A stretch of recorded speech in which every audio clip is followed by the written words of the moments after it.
I've been expecting you. The American girl. I knew you'd come. You want to kill me? You want to kill Elena Marcus?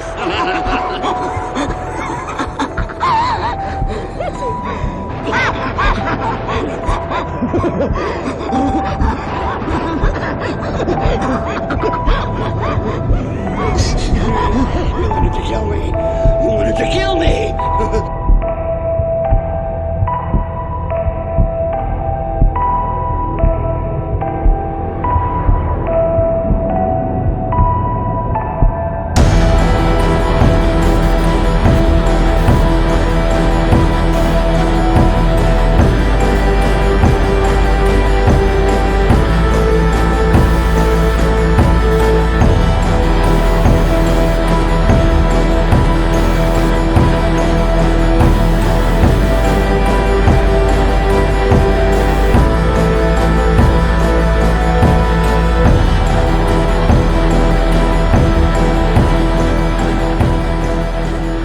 Tim.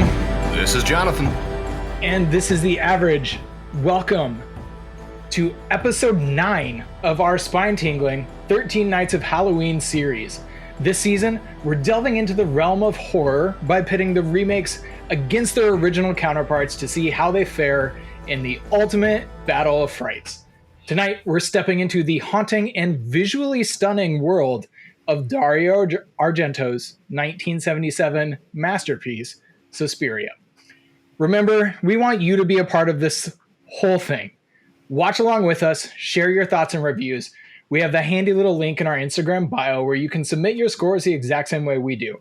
Whether you're a fan of the originals or prefer the remakes, your opinion matters. We'll be tallying up the scores, tagging everyone who submits a review and provides a valid tag to see how these head-to-head scores play out. When Halloween rolls around, and we're stuck in the gray despair of days until next Halloween, we'll post the winners, original or the remake. Which is the best original and which is the best remake? We're thrilled to be joined by David from the Journey with a Cinephile podcast, whose deep appreciation for horror films will bring new insights to our discussion. David, thank you. Yeah, thanks for having me back again here for this one. So this is one that I believe this is my first Argento film that I ever had seen back when I first started delving into his filmography, and now he has got himself to be my second most seen director of all time. All right, so to truly immerse yourself in the atmosphere of Suspiria, we recommend tonight's cocktail, the Goblin's Blood Elixir, a drink inspired by the film's vibrant colors and the composer of the soundtrack. So it's the perfect way to enhance your viewing experience. Now, let's dive into the plot of this iconic... What is going on? Sorry. My monitor started, like, the Siri in my monitor started reacting to my... When I read the cocktail, she was like, I can't find Goblin's Blood Elixir. Okay, so now... Great technology. I hate when my watch does that. I'm not even talking to it. And it'll just jump in and start talking. I'm like, stop it. You are freaking me out. I didn't push any buttons. Why are you talking to me? Okay. That happens when I'm driving sometimes. Yeah. Now, let's dive into the plot of this iconic film. Suspiria follows the story of young American ballet student Susie Banyan, played by Jessica Harper, who travels to a prestigious dance academy in Germany. Upon her arrival, she begins to sense that something is not quite right at her school. Her suspicions are soon confirmed when a series of brutal murders and strange occurrences reveal that the academy is a front for a coven of witches. The film is renowned for its bold use of color, surreal set designs, and an unforgettable score by, as we mentioned in the cocktail, the Italian rock band Goblin, which amplifies the nightmarish quality. Directed by legendary Dario Argento and co-written by Daria Nicolodi, no relation to Nickelodeon. Suspiria features an international cast that includes Stefania Cassini as Sarah, Flavio Bucci as Daniel, and Joanne Bennett as Madame Blanc. So as we explore the artistic brilliance and chilling narrative of Suspiria with David's expertise and our deep dive into this horror classic, we're in for an evening of captivating discussion that's sure to leave you Spellbound. That's a Hitchcock movie. But anyways, Ooh. let's get into this. David, let's hear what you thought of the story. Yeah, this one, the first time I saw it, I kind of get immersed in the visual so much that by the end of it, I'm kind of like, I don't really necessarily know if I know how much of the story, if it makes sense, just because there's so many just weird set pieces and everything. This one, I do believe, benefits from multiple watches, where it does make more sense as you kind of watch things and start piecing things together. And there's just some interesting kind of plot points that we kind of go along as well. Like there is, Susie finally showing up to the school and kind of going through everything. And then how she's so defiant, and it kind of gets under the skin, especially of like Madame Blanc, where it's like, oh, your room's available now. Like you said, you're going to stay here. And her being like, no, like I'm not. Like, I'm just going to kind of stay where I'm at, like what they're going here. And then you kind of see some of the people that you don't necessarily realize are actually involved with what's going on underneath the scenes. That stuff like that kind of helps build my stuff here. So I actually came in with a 4 for my like story and plot on this one. Okay. All right. Right on. Yeah. So I agree with you on part of that. Yeah. Definitely a lot different versus the more recent remake. It was just, man, there was such a big switch up from what I saw in the other one. And I agree with you in the fact that if you definitely should watch it more than once, because it'll probably bring out a lot more to you if you do. Yes. But just on the one watch through I did of it, there just seems like there's so much missing out of the story that could have gave a little more context, a little more depth versus what you get in the newer version of Suspiria. So considering those differences, even though trying to be objective and thinking about it as if I've only ever seen it without seeing the remake, I still feel like it kind of sits kind of middle ground for me. I'm sticking with a 3 on this one. Okay. I understand what both of you are saying. I will say I watched this movie 3 times before recording. Each time I kind of pick up a little bit more. And so it does benefit from that. However, I think this story is also intentionally very vague and very light. I think it's not there's not a whole lot of depth to it. So I do think the remake, by the way, because we are now discussing the original, the remake is fully on the table to compare and contrast.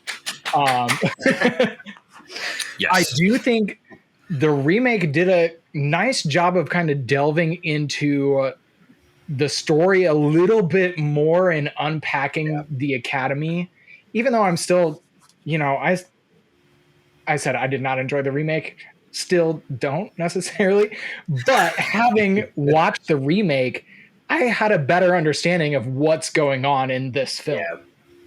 So this film on its own, I think, kind of struggles to establish that, because I think ultimately this is not a story about the dance academy.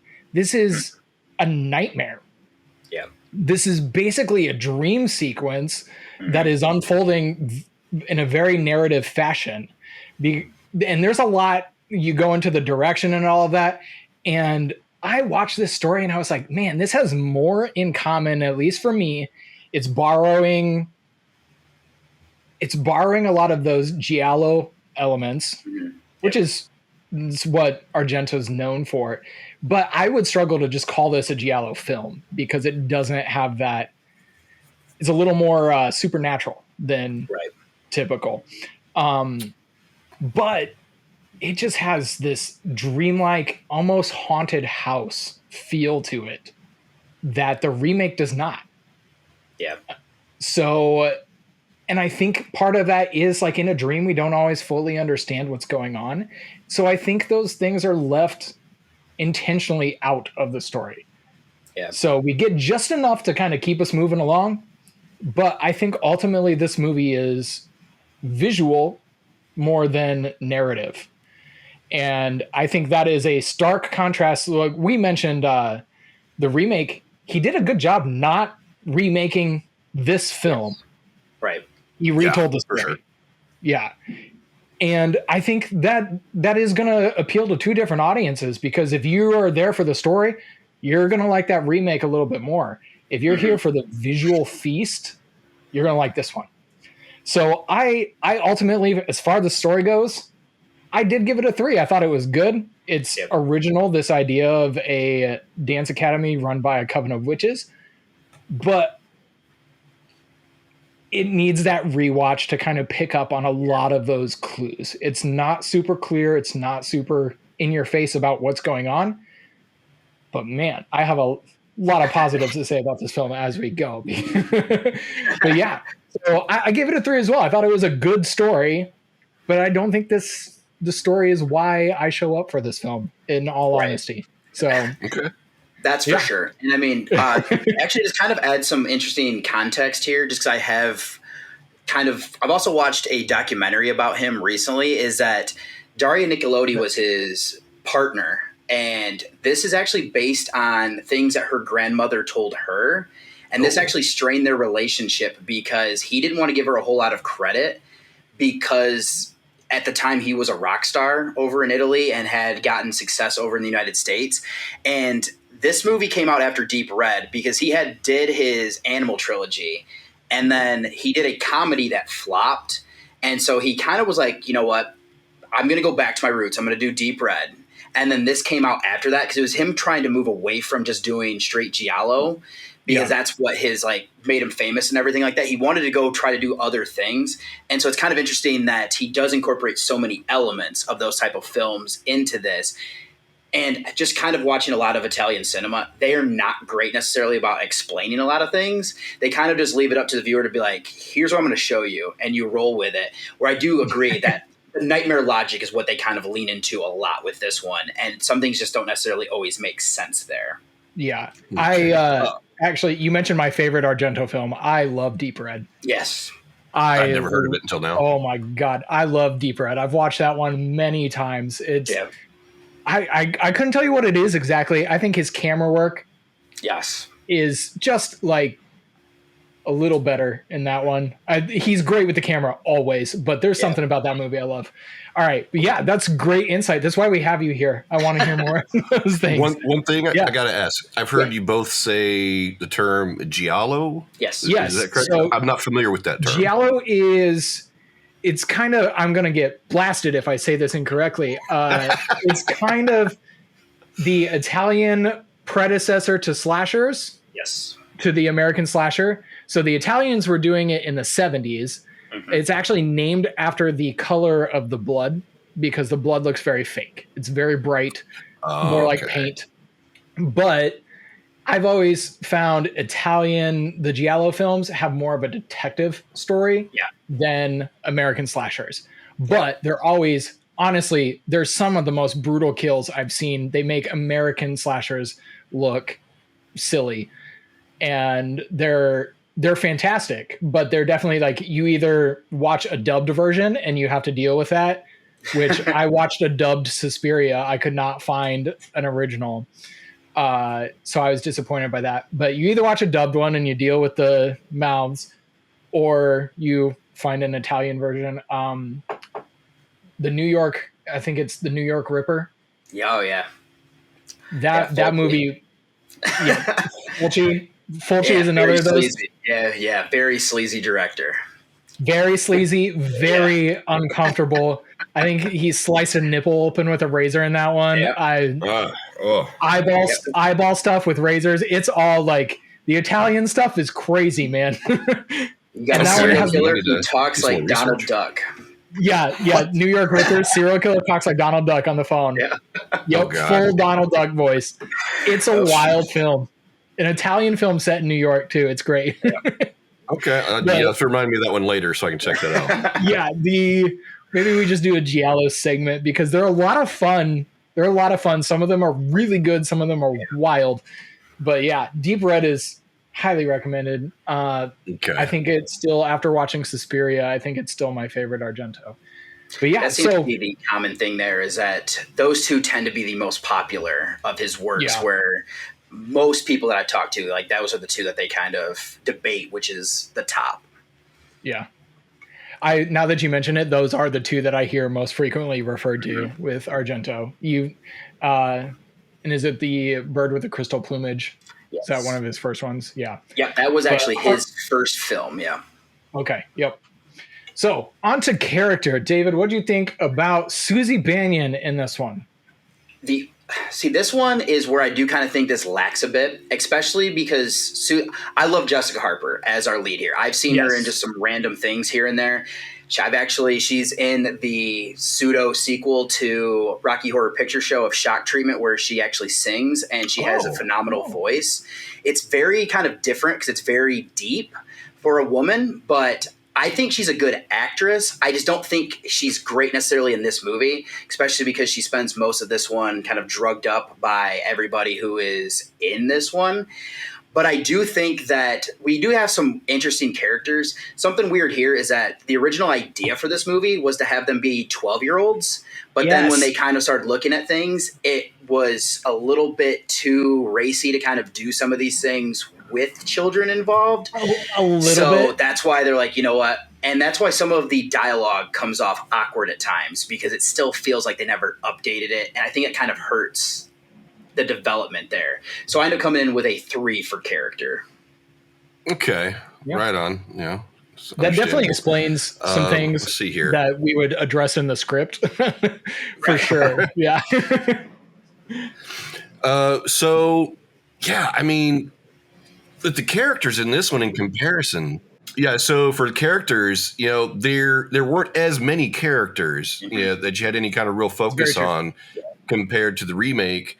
I mean, it all mostly focuses just mostly on Susie, Sarah, and the couple of the heads of the academy, with just a lot of just like kind of barely noticeable side characters. You know, like even what was that guy's name, Daniel or something? The one dude that was there at the academy.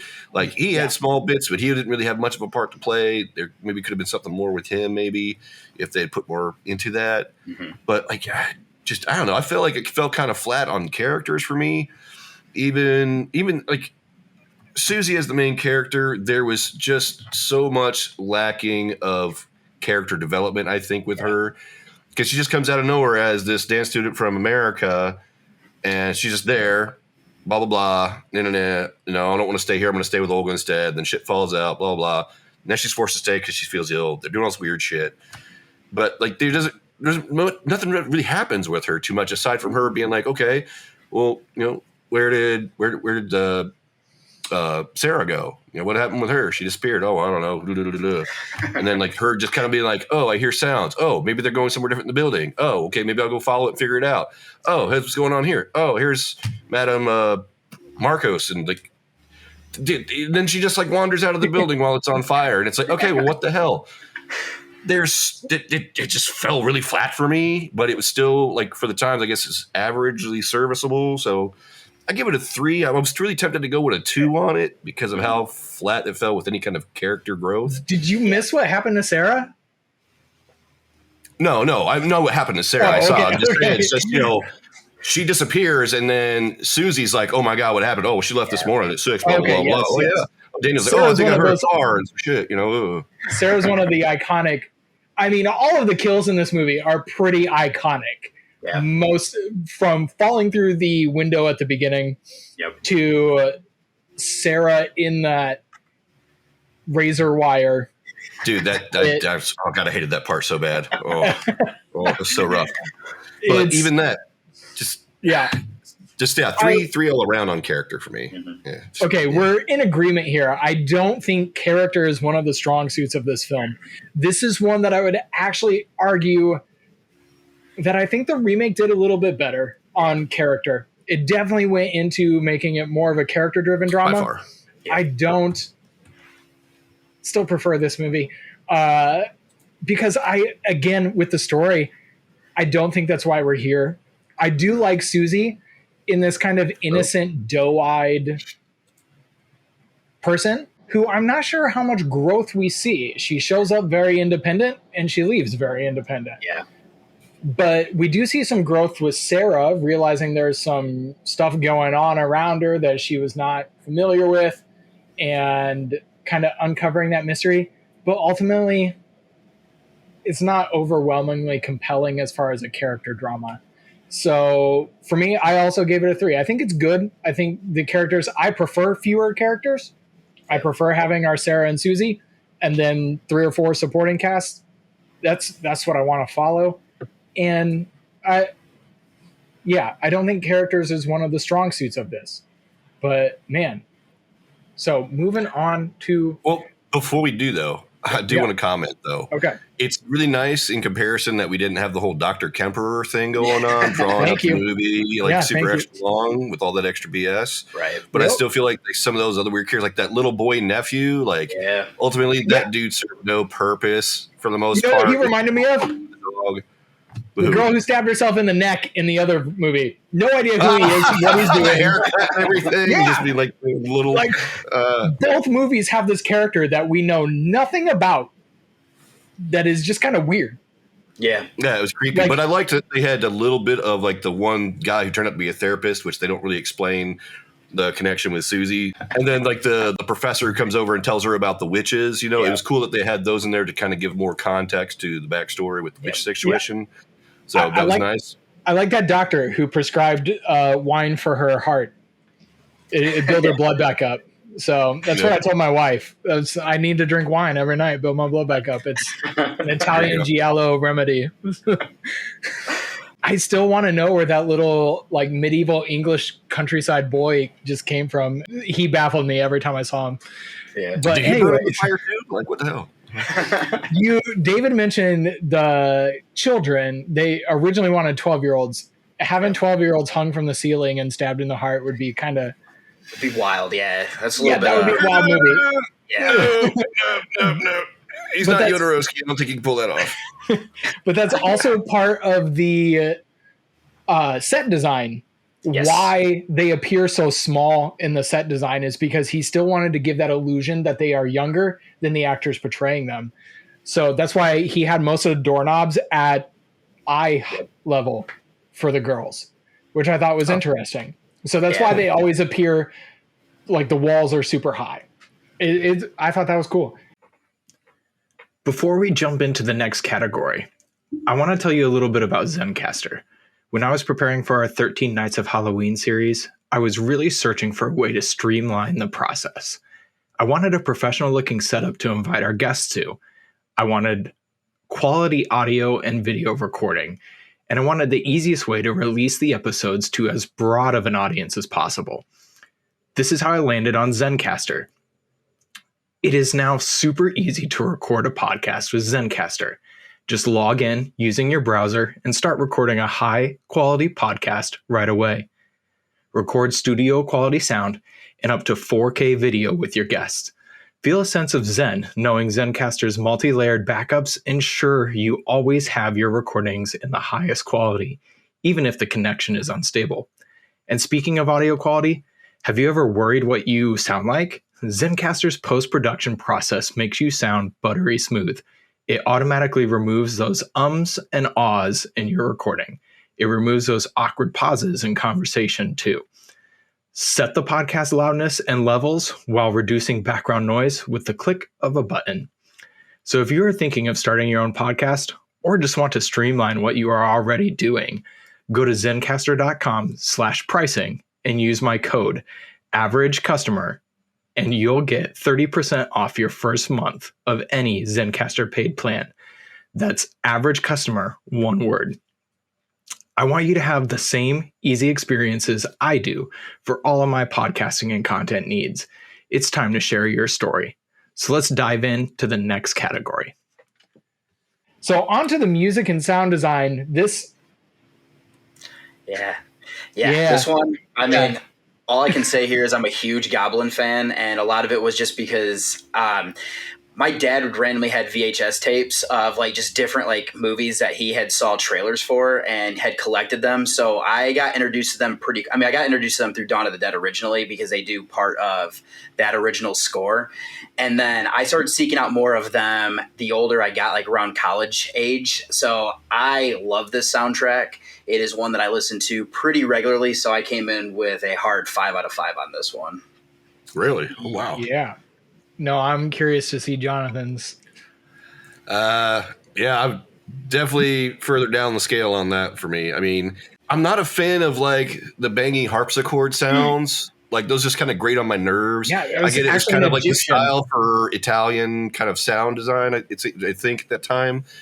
But I mean, it was okay. I mean, there was some good tension in parts. It kind of helped heighten certain like more tense scenes of discovery and like wandering through the halls. You know, especially like when Sarah is like kind of wandering through and they got all the red and lights, and then she goes up to the attic and everything that happens with her and trying to escape that small room. Yeah. You know, it was cool with that. It's just, I just not a fan of the sound of harpsichord action. The little tinkle tinkle sounds of some of the stuff was kind of nice, whatever.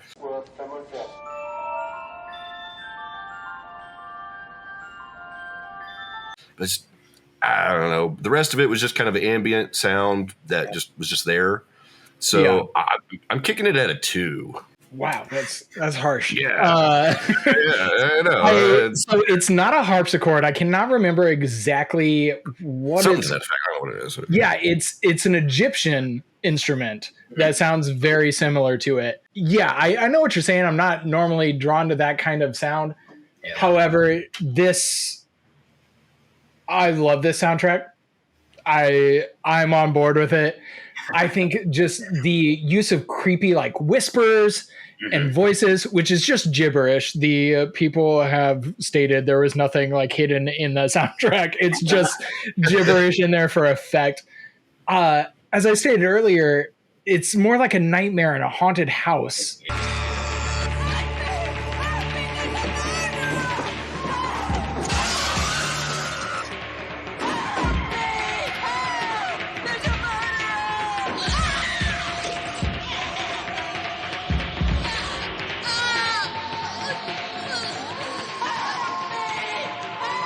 Kind of feel, and I think this music heightens that so well. I think the two things this movie does incredibly are just the whole art side of this film and the music.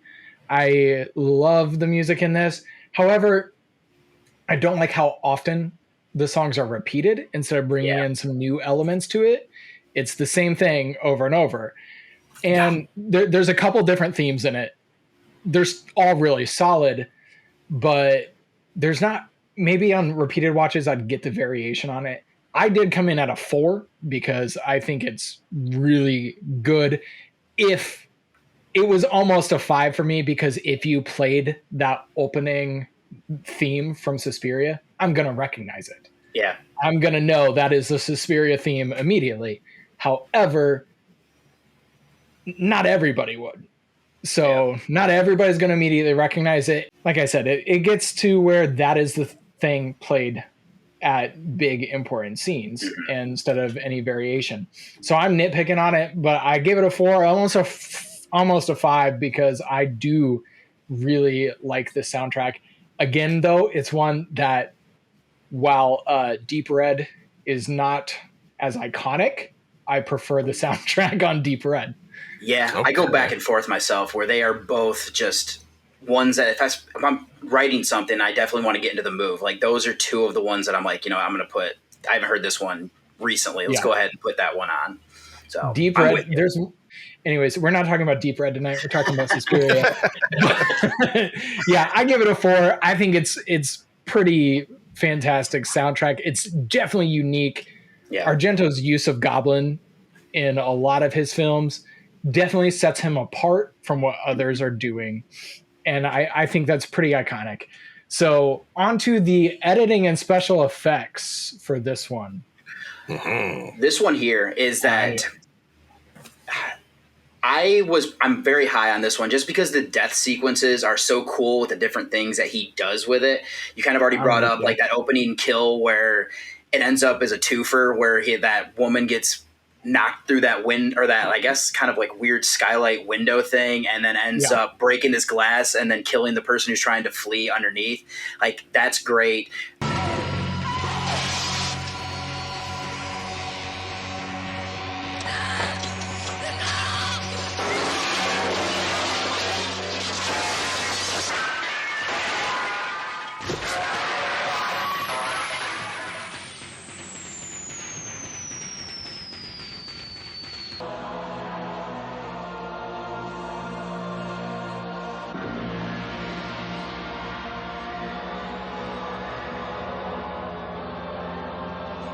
The cutting open of the chest and like the stabbing of the heart and just how like visceral that looks is so great. Really the one bit, and then not only that, but you also have later in the movie where you have Sarah and what's kind of happened to her as they're using her as like a vessel for evil is so creepy looking, and what they do there. Really the only thing their eyes pinned open? Yes, with those and then not only that, but I mean the death that they use right after that is also pretty gross with stabbing of, you know, the mother there. The only thing I have an issue with, though, is the bat sequence that we get in the middle of the movie. Where I'm like, I will say, this time around, so I have the 4K. I watched it, is that I've seen bats that were done after this movie that I'm like, okay, that was worse than this one here. So that's the only way I kind of give it a little bit of leeway there. How you can justify it. Right. And I mean, the other thing for the editing, it does feel quite tight where it doesn't really have a lot of lag in different things they do. They don't do great, as we kind of said, about developing the story, but at least it keeps it interesting where I don't feel like there's a lot of wasted scenes, at least, where something is at least progressing the story on in some way or form. So I came in here as a 5 as well. So the only one, before we get into Jonathan's thoughts, that I've wondered about why it exists, and maybe you having more watches can explain it to me, is that bat sequence. Where does that bat come from? What is that about? The only thing I can think of there is just that I believe you're supposed to be seeing its eyes kind of flickering on and off before she opens that window. So I'm just kind of assuming that it's the coven is trying to do something against her, and that's kind of just trying to freak her out and see if that will take care of her. But that's the only thing I can kind of think of there, and then it's just another creepy scene. Okay. Yeah, that's the, when you're talking about wasted scenes, that's the only one that I'm like, I'm not exactly sure what's going on in this one with the stuffed animal flying around. But yeah, Jonathan, what did you think about editing and special effects? In regards to the bat, like that, I didn't quite get that either, because it's like, oh, there's a bat. Oh God, I'm freaking out. It's up in the air, which is I'm sure is something that freaks a lot of women out. So maybe that was just an extra thing to give women a bit of a fright in the theaters. Okay, not just women. I was staying at my parents' house, and my wife and I get there. They're gone. My wife and I get there. It's like 10 o'clock at night. We're unloading the dogs. We're staying there just overnight because we have something next day. Put in our food in the refrigerator, and then over my head.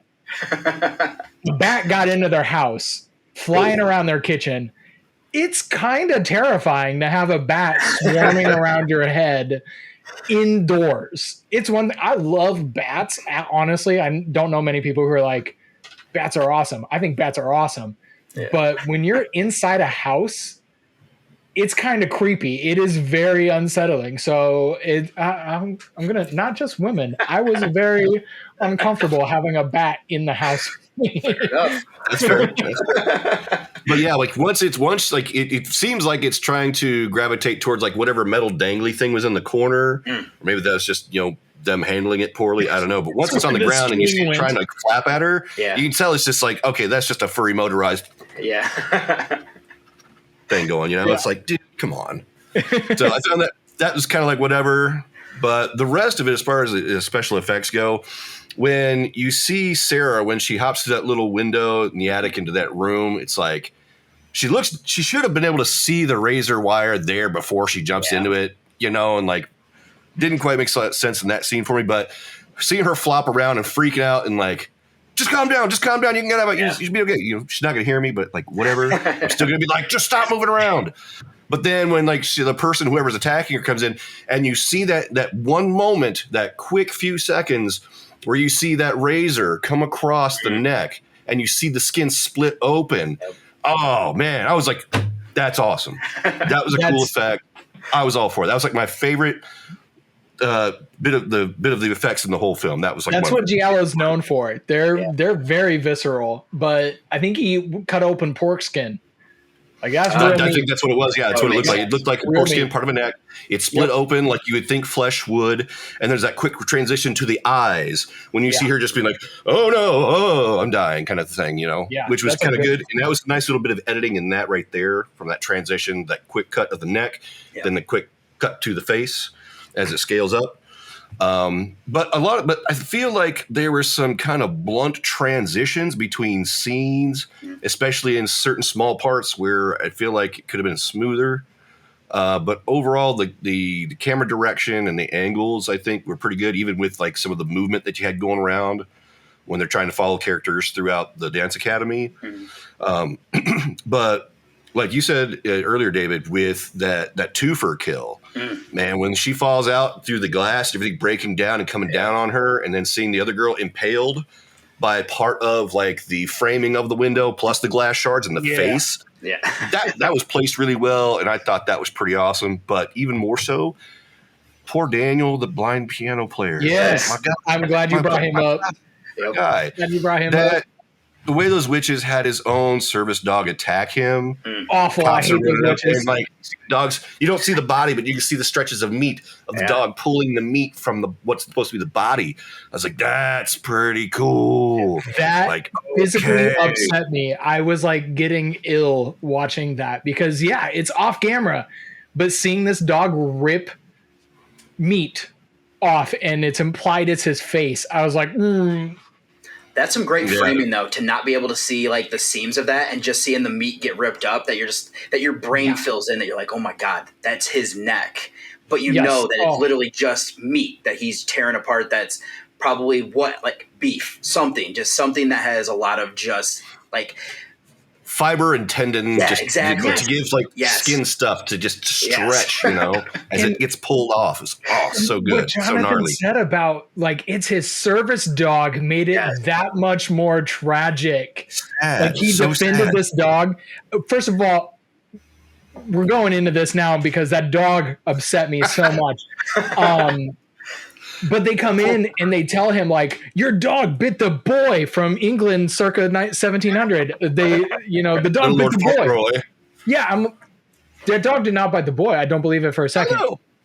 I don't believe it for a second. That weird maid, big German-looking maid lady with her witchery making the dog go off. Whatever. Yeah, if the dog bit him, it definitely was witchcraft did something to make that dog like lash out at them. Think that maid would have beat it with a rolling pin and the dog would have ran off.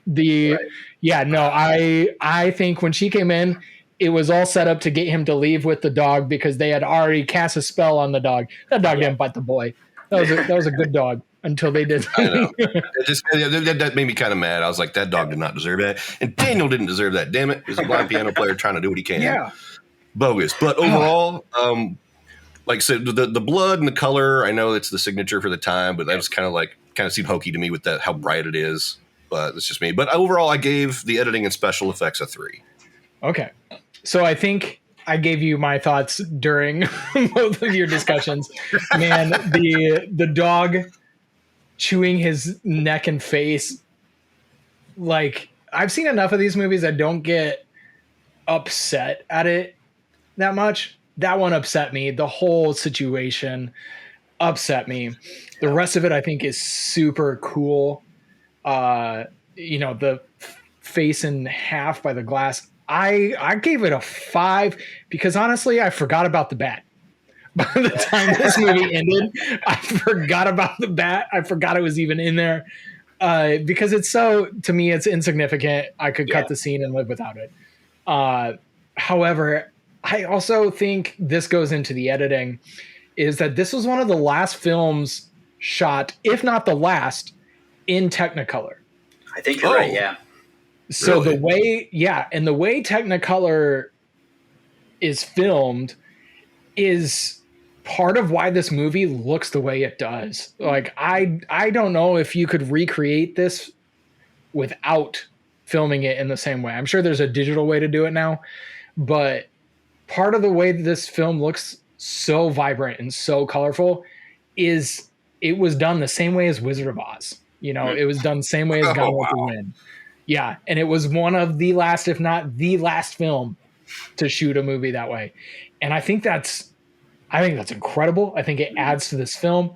I would love to see, that's a whole tangent I'm not going to go into. I would love to see some of these older styles used with modern technology, shoot on film and just edit it on computer. Like, it looks better. I Yeah. still think it looks better. But yeah, I think that has to go into this editing as well.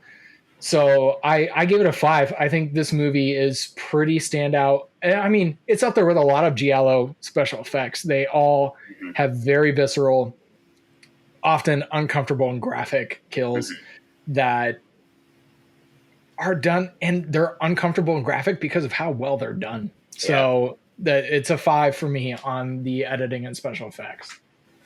So onto the script. This is another one that. Yeah, this one we've kind of already touched on. Some of like my issues with the writing is that as a story guy, it does bother me sometimes that they don't put a little bit more into it to help drive it. And I mean, a lot of that goes back to like not fleshing out like Susie and not giving her more of like a character arc, just because there are such interesting things that they do and show. And so like for me, I want more of that. And I mean, it could even be as simple as how they go to see that one doctor who knew Sarah, and then when she like disappears, that's why Susie starts to reach out to her to kind of figure out what's going on there. Like even more of that, because it almost just feels like a little bit of like an info dump there, just so you kind of can progress into the last part of it. And then I mean, I will also say that one of Argento's trademarks when it comes to like especially his Giallo films, is the main character hearing something and not remembering it. So I do love that he incorporates that when Susie arrives at the Dance Academy, because she kind of hears about like the iris and how you have to turn it to find a secret passage. And then you kind of get more of that developed, that you realize that, oh, before she disappeared, she was talking to Sarah. So Sarah knew this information, but Sarah didn't reveal it fast enough to Susie. And then Susie told the teachers thing. So then that makes them where they're now a target because of just how there's missed information. So I do think incorporating some of those like Giallo murder mystery type stuff helps it a bit, but I still feel like it needs just a little bit more to fully kind of go where it needs to. So I ended up coming in with a 4 on the story for this one for me, or for the script. Okay. Okay. I'm just gonna be flat out about it. I just gave it a 3. It just seemed kind of middle of the road for me. Yeah. Because I mean, a lot of the dialogue throughout most of it was just kind of just weak and offhand, just really typical general conversation stuff for the most part, except for the parts where, they're talking about what's going on with the rumors of the academy and possible witchery and what's going on. Other than that, I mean, there wasn't really much being delivered from the rest of the cast with anything that was of any real import. I mean, there wasn't like much in the way of memorable lines that really stick out. So it's just, it was serviceable. Yeah, 3. Man, I'm kind of with you on that. I wish the script was as memorable as the visuals in this film. Yeah. And I think that would take this up if we had some iconic lines delivered. I also think part of that is lost in, at least for me, the dubbing. Yeah. I hate it. When you can read the subtitles from another language, it's often a better translation than dubbed. So I lost a little bit in the dubbing. I couldn't find a streaming, and I will say there's kind of a weird fact about that is in Italy at this time, there were so many international actors, they did not record audio while they were like doing movies. So what they would do is everything was done like, all right, this is the English cut. So these are going to be all the actors that are going to speak English for these characters. And because like the doctor is Udo Kier, who is a classic, like he's been in like 200 films and done a lot of stuff in Hollywood. Like that's not even his voice. I don't even recognize him. He looked familiar. Yeah, he's super young in this one. So that's actually one of the weird things here is that there's not a lot of Italian dubs of this movie just because they did record the audio in post-production and then dub everything over, because I was in the same boat as you for a lot of these early on. It's like, I need to find this dubbed in its actual language. Yeah. And then found out that I was like, oh, so like there really isn't necessarily one that most releases will have, just because of wherever it gets released, they just kind of keep that audio with it. I was reading that and I read that Argento was actually very disappointed because he loved Jessica Harper's voice. Yes. And it's lost in the dubbing. And so, but yeah. And I read that each actor spoke their native language when the movie was recorded. And so that's why it's kind of weird. It's like, I don't know what this person's telling me right now. Yeah, it's bizarre. It definitely adds to the bizarreness of it. But I think there's a little bit lost in translation for movies like this. And I think without knowing that they are supposed to be, so he originally wanted them to be 12, and then he wrote it to where everybody, I believe, was under 19. I think so.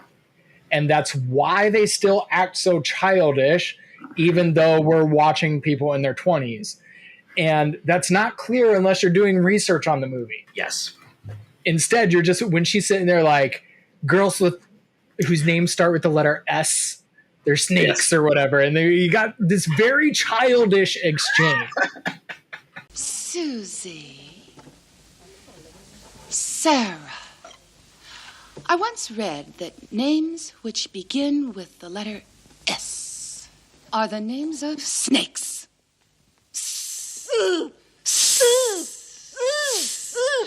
That is cringy and like, but when you read that they're supposed to be like 13, 14, 19, these varying ages, I'm like, oh, that fits. That makes sense. However, you got to do research to get there. It's not super clear.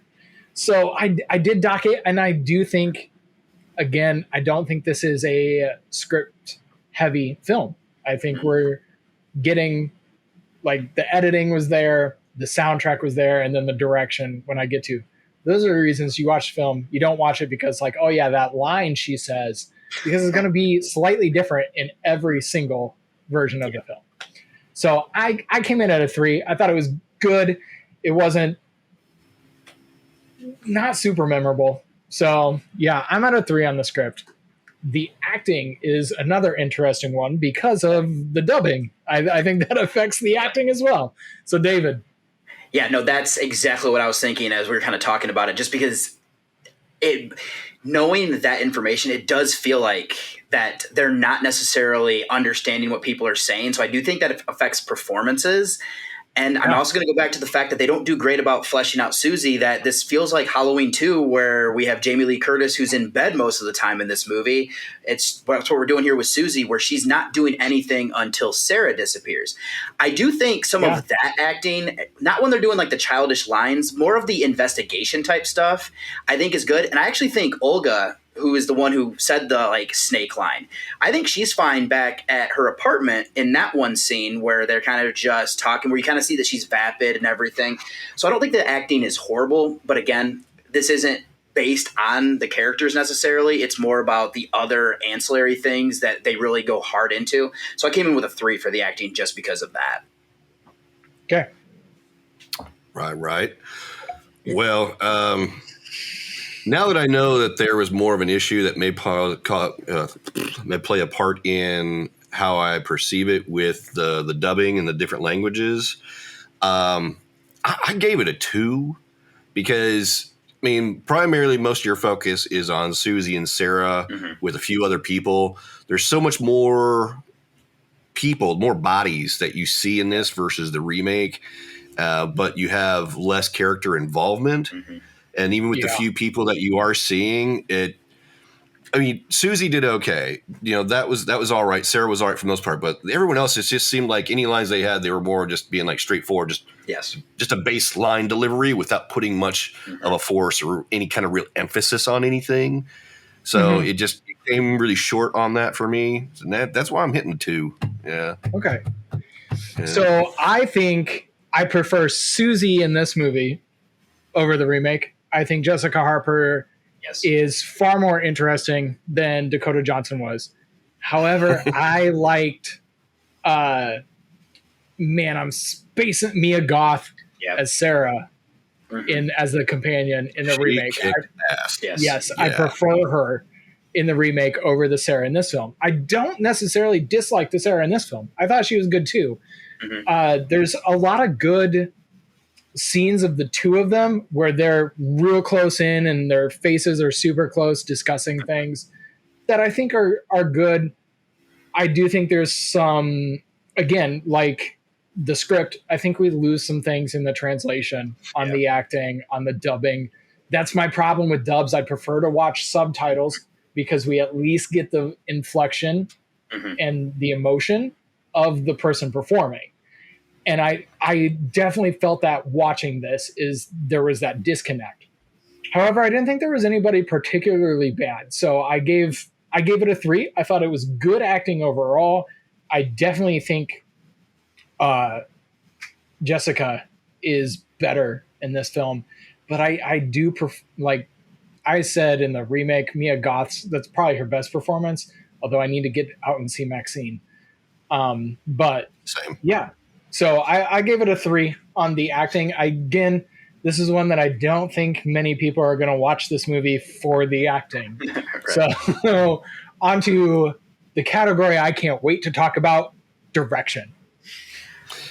Yeah. Okay. This one. Let's dig in on that. Yeah. It's I think we do some good things here. I mean, goes without saying, like, just Argento just knows how to shoot a movie, which is kind of interesting, is that he was a writer before he was like a director. So like you wouldn't expect this to be shot as well as it is. I also think that he worked with a few cinematographers throughout his career, so they kind of got to know what they're doing here, but he knows what the audience wants in a lot of these different shots. And I think that's actually a big thing. And I mean, another fun fact is in most of his giallo films, when you see the close-up of like the black glove killer's hands, it's usually his.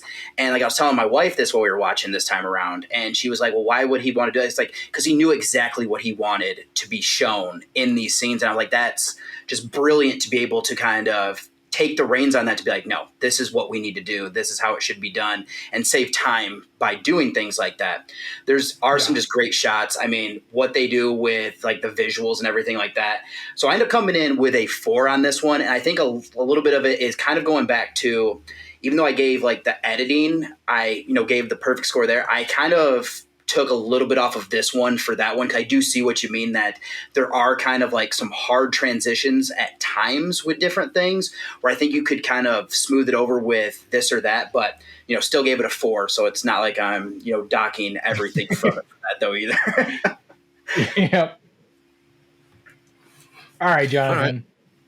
So direction, there were some cool things in there. I thought it was kind of funny though, at the beginning of the movie, where after Susie shows up and they turn her away and she has to leave the cab, and Pat Hingle is like leaving. Yeah. Like when Susie's in the cab on the way to the hotel or wherever, and you see Pat like running through the woods, being all whack-a-job. Just like, I thought that was kind of fun, and it just, I found some humor in that for the beginning of the movie. And then when going back to Daniel, the piano player, like when the cover starts witchcraft, and you get that bird's eye view floating over the square, coming for Daniel back and forth, to kind of help build the tension of like, oh my God, what's going to happen? What's going to happen? We know I love my overhead shots. It's for real. Like I was thinking like something, there was going to be like some bird attack or something, or some kind of, thing like that. Totally threw me off when it ended up being the dog attacking him. So like, that kind of put me through a spin, and I thought that was great for direction. I think that worked really well. And then with the end credits, though, with the building just burning and her kind of walking away, being like, I thought that was kind of weird. Yeah. I thought that was kind of weird. I would have liked to see more of that, but it was kind of cool that they had just the image of everything burning as part of the background for the credits as it scrolled. Yeah, I have defense of that. But when you're done, so although some of the parts though, where like with Susie when she's trying to find the hidden room, or with Sarah when she's panicking and freaking out going through the halls, like the atmosphere they kind of set with the lighting, with the red and everything, was kind of cool. And I kind of like how they had the camera kind of running and following with everything. Yeah. But at the same time, like it just kind of feel like it kind of fumbled and stumbled along through some of those parts a little bit. So it wasn't that great for me. Overall, I sat with direction at a 3. It didn't stand out too much. There were some cool things, but it wasn't like horrible. Okay. I'm just going to start with my score and then I'll go into it. I gave this a 5. I love the way Argento directs films. Yeah. I almost gave it a 4 because his storytelling as part of the director's job I don't think it's quite there, but I put that in my story for this one because the rest of this movie, I think the story is a nightmare. I think that's what he's conveying. And I think that's why we burst in the flames and end. Because when your nightmare is over and you wake up, there's no more story. It's just time for you to sit back and reflect on what happened in your dream, what happened in your nightmare. And when Susie kills the witch, she ends the nightmare. Everything collapses. Yeah. That dreamlike world vanishes and it's over. That's it. She moves on. She reflects on what happens and that's the end. And it's very abrupt. It's, that's my interpretation because first time I was like, that is abrupt. It's a very sharp ending. But when you go back and you watch, she's in the airport, nothing too crazy with colors going on in the airport. Very, there is that nice opening. I think it's pink. We get some color work, but we don't get the crazy color work until we are inside the dance academy. And then the colors are nuts. And I love the colors. And when she goes out during the daytime to meet that professor, very normal. Nothing crazy going on. So great work there. And then she goes back to the academy and it's dreamlike again. It's fantastical. Things don't make sense inside of the academy. And I think that's entirely the director's choice to have doors that are too tall, walls that go up forever, and nothing quite lines up. And that's why I say it's got more in line with me, less with giallo films and more with haunted house films. Yeah. And dream. He stated at one point in an interview that it was supposed to be kind of an acid trip of a film. And it kind of is with all the psychedelic colors. And I don't normally like dream sequences in movies. Yeah. And I think that's what I like about this movie is that it's not a dream sequence. It's a story told as if it's a dream. Yep. And so that's why it's kind of fantastical and weird. But it almost has a fairy tale feel too. Yeah. And on top of that, I almost put this in editing, the scenes where they're talking about something and it's shown on the walls.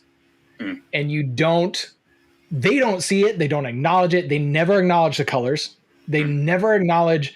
So when they're moved into the gym area after the maggots from the ceiling. Oh, I totally forgot to bring that up. Yeah. Oh, man.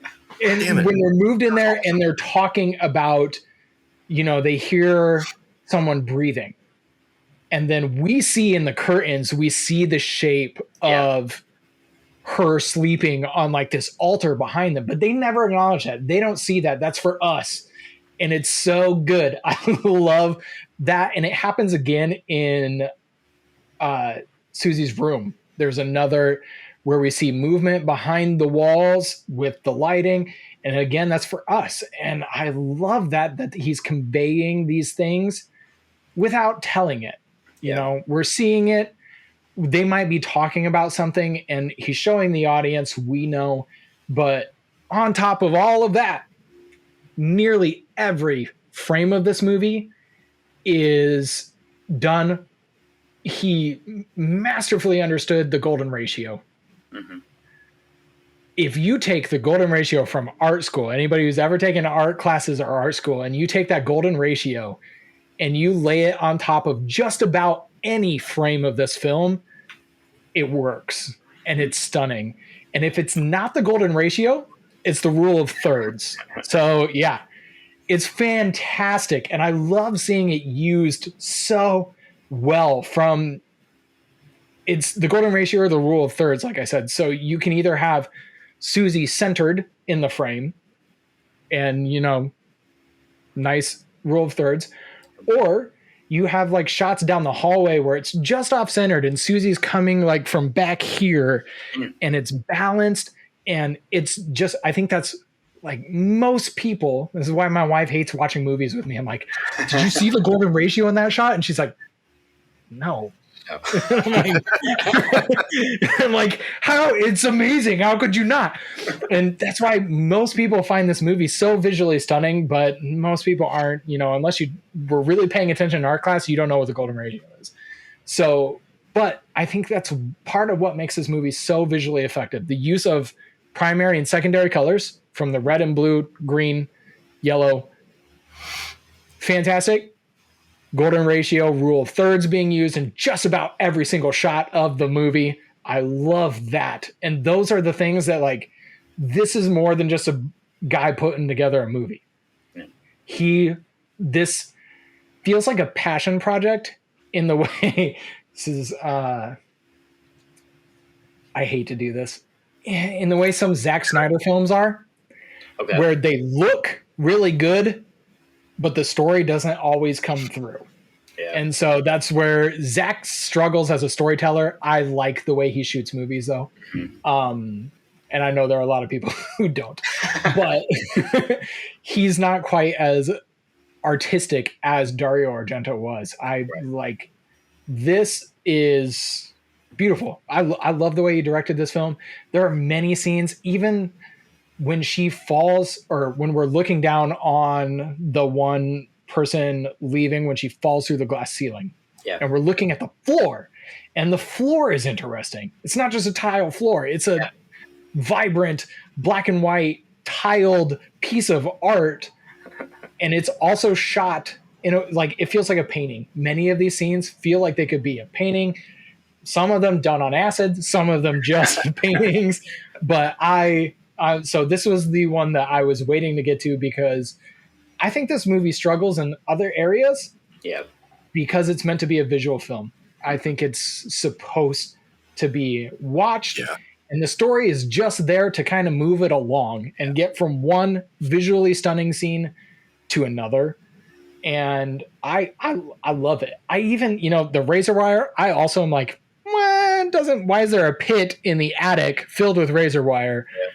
Don't really care. I think it looks great. It's this weird, unsettling, like, disturbing scene of just feeling trapped. Yeah. It is, I can argue, I get the, like, why is it there? It doesn't really make sense. Why is the door like 3 feet off the floor? Why, there's a lot of, I think that feeds into the dreamlike atmosphere, but man, yeah. So I gushed about the direction, but I'm a 5 on this. I love it. And I still think Deep Red is done better, but it's okay. A 5 too. I do want to say, though, versus the remake, I do like that in this original that, like, a lot of the interior settings are much more vibrant, and it gives more of like an artsy kind of place, where in the remake, it's all dark, desolate. You hardly see anybody. It seems very desolate.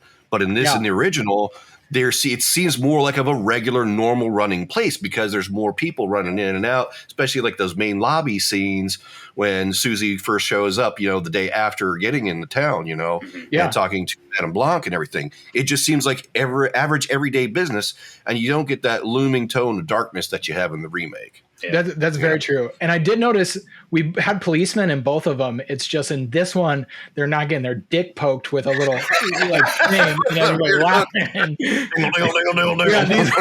policemen are doing their job. I also noticed but this dance academy allowed boys. Yeah, you see dudes in there, Yeah, and I did think that was interesting. Clearly a choice on the remake to be a little bit more feminist in that regard. But I did think it was interesting. I was like, yeah, boys dance, sure. So it was something. Because this one is more of like ballet, where in the like remake, it's more of like this, like modern type dancing, which is more ritualistic, where this one is definitely more of like, we're teaching you guys classic ballet type stuff, where obviously you'd see more males involved in that, especially because lifts and whatnot. So it is kind of interesting that is even different with both movies. Classical versus interpretive dance. Right. So I did... that's my whole spiel on 5 for direction. I love it. So I will come back to this movie because of how it's directed, not necessarily the story or the script, performances. I will come back because the atmosphere Dario creates in this film is exactly this kind of nightmarish, twisted dream that I will revisit on rainy nights and so on. Yeah. All right. So leading into our final category out of 5, our it factor, the cultural significance of the film. So this one, for my score, what I end up doing is I'll get into what the score is afterwards. But for this one, Yeah. for horror fans, this one is like one of those like pinnacle type movies where so many people, it's one of their favorites, if not their favorite movie of all time. One of the more like iconic movies we were talking about for Argento. And this one is actually pretty cultural significant for a lot of filmmakers, especially in the genre, just because there's so many people that will like reference like, oh yeah, I did like this color scheme because of Suspiria. I did this because of like the soundtrack for that, or like different elements there. So I think this is very cultural significant for like horror fans and for like filmmakers. Only thing I dock it for is I don't know how many people who aren't into the genre might know about it. You might like, I have a buddy who he took a lot of film classes in college. So he knew of Argento. He knew of this movie. He knew of like the Animal trilogy. But outside of him, like if I went to talk to most of my high school friends, they probably would just look at me. Actually, even my friends right now that like I work with or like just have met throughout life. If I ask them if they've ever seen Suspiria, they might be like, I don't know what you just said to me. So I would only dock it for people not knowing who these people are. So I gave it a 4 is what my score was because of just that right there. Yeah. Well, I feel like I'm probably going to have to change my score. You guys have brought up some good points that I didn't consider before, especially with the significance of being like one of those final Technicolor films. That's kind of a huge deal. Yeah. And then, with some of the points that David's made about, the impact with the horror film industry at that time and those type of films are being made by, foreign filmmakers that, weren't really common in the U.S. necessarily at the time. I sat myself at a 2, but I feel it could be more appropriate if I change it to a 3. Okay. No. Yeah. So I'm just looking. This is another one that doesn't really have good box office information. So it can't really judge based on that. But this is I'm at a 3 for the exact same reasons David is, but I'm at a 3. Is that in the horror community, this movie is iconic. Yeah. But if you are not in that, if you're not following those podcasts and those YouTubers and us, we do every kind of movie. But if you're not into that, you've never heard of this film. Just like you never heard of the Amazon remake.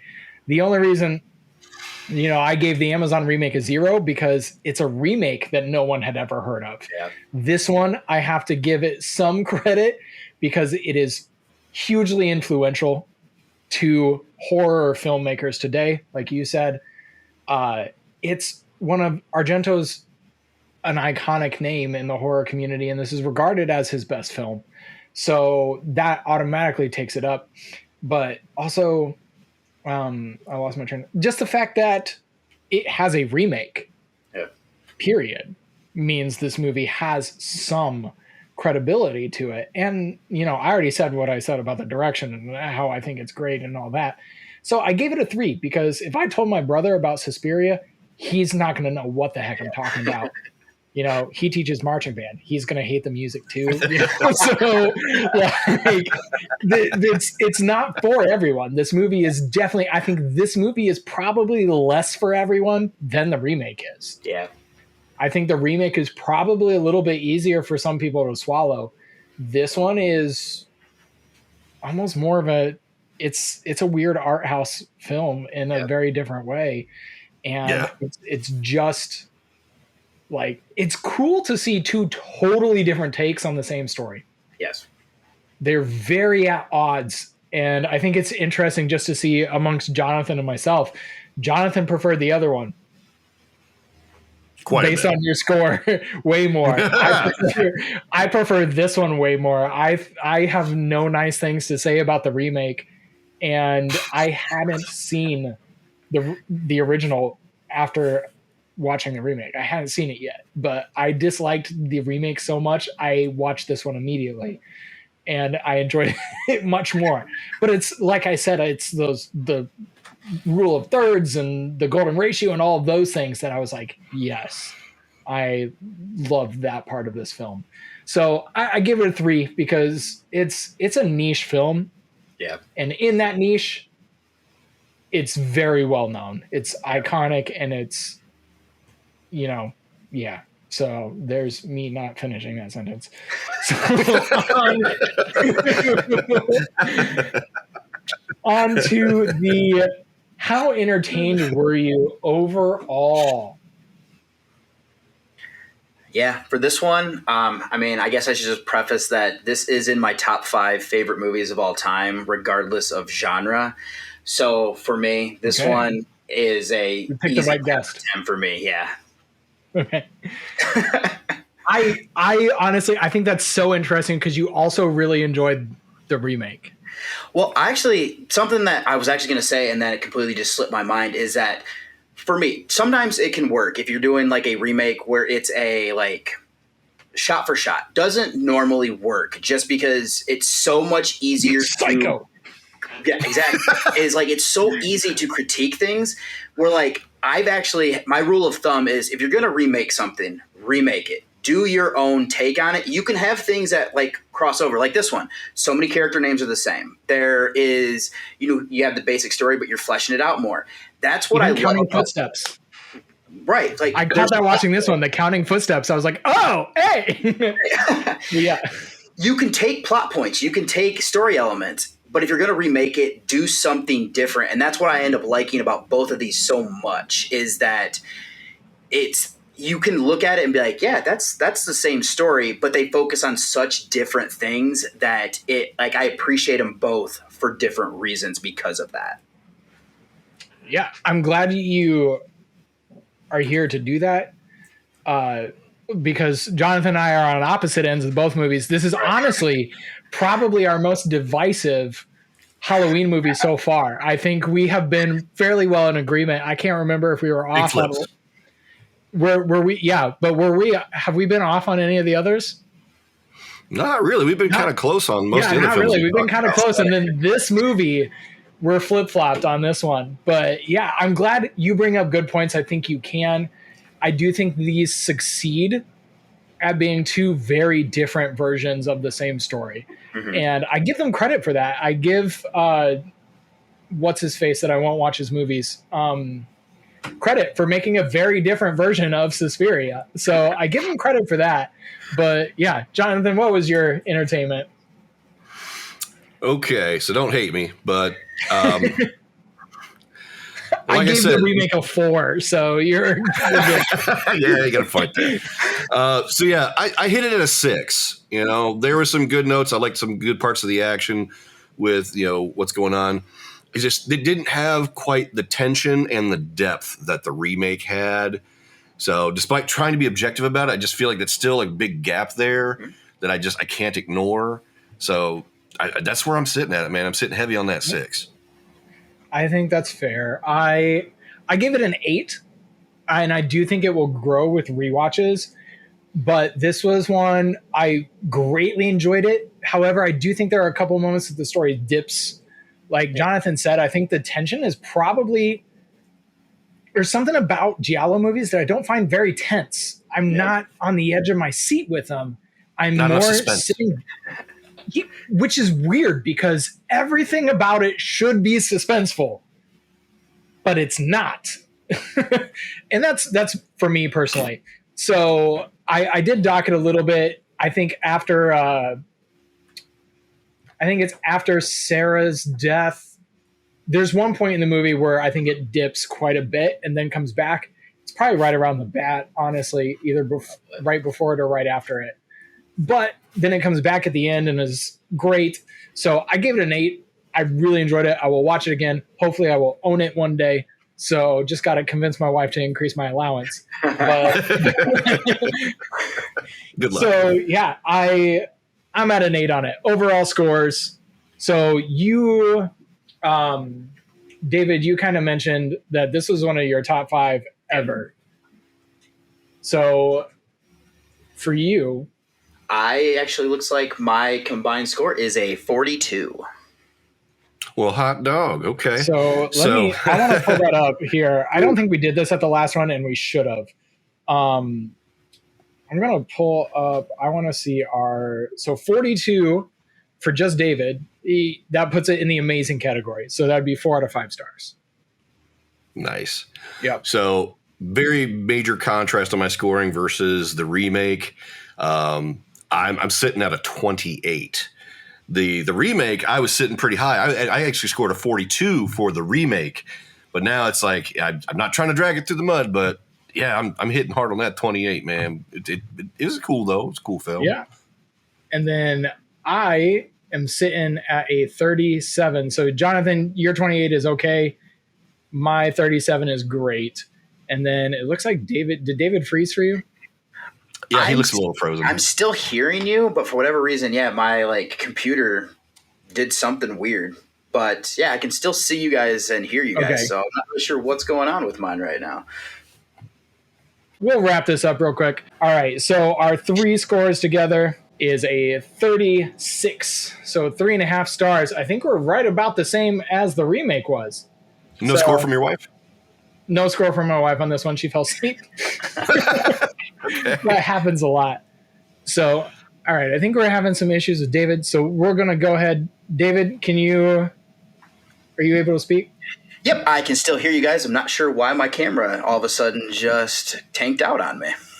That's all right. Why don't you go ahead and say what you want to and farewell, and we'll end this. Sounds good. Yep. Like we said kind of earlier in the beginning, David Garrett Jr. I am from Journey with a Cinephile. So if you want to check out that show, it should be wherever you can find podcasts and whatnot. Also wanted to thank both of you guys for inviting me on to, chat about both of these movies, because it's always a blast to end up watching these for a reason, because, that makes it easier where I'm not just like, you know what, I'm going to go ahead and just check this movie out just for the sake of it. So it actually, makes it a little bit easier. Yeah. We're so glad you could join us. You'll see we share some of David's stuff on our social media. So if you're following us, you can find him through that. Go check him out. So Jonathan, last words?